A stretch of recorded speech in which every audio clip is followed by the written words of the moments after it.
Gujarat ATS की बड़ी कार्रवाई ने एक बार फिर आतंक के बदलते हुए एक पैटर्न को एक्सपोज किया।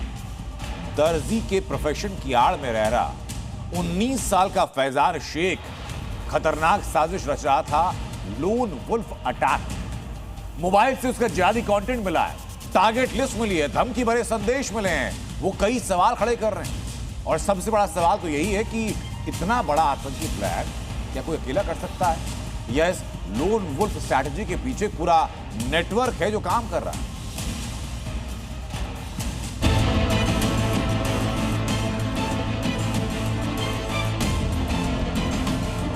नाम फैजान शेख, निवासी रामपुर यूपी, पहचान नवसारी का दर्जी, काम जैश का lone wolf, mission targeted killing, target कट्टर हिंदूवादी नेता।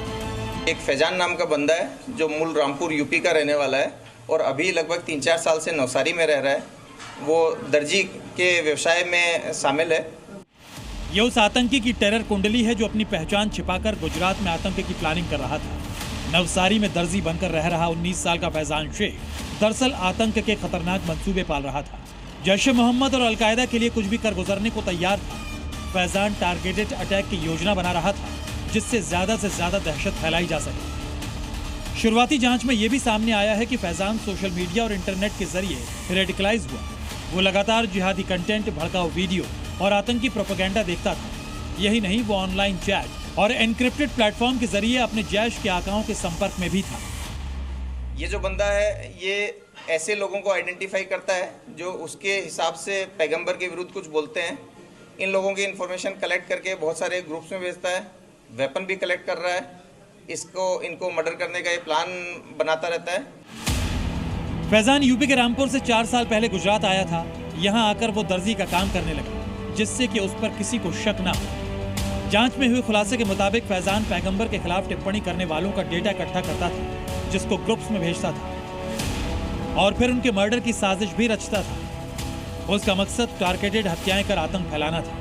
इसके अलावा पुलिस को उसके सोशल मीडिया हैंडल से कई जिहादी वीडियो भी मिले जिसके जरिए वो नफरत का खेल खेल रहा था। ये जो फैजान है ये नवसारी में आइडेंटिफाई हुआ, इसे डिटेन किया गया।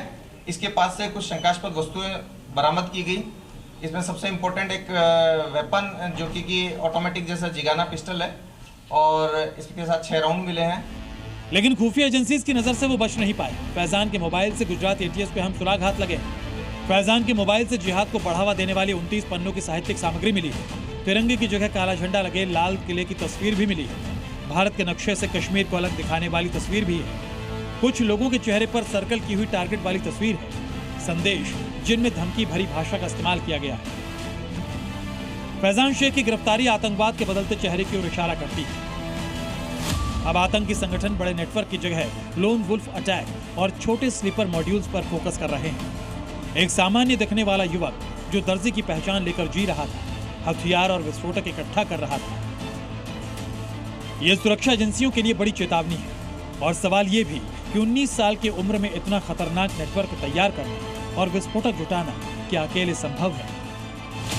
इसी कड़ी को जोड़कर एटीएस अपनी जांच में जुटी है। ब्यूरो रिपोर्ट, जी मीडिया।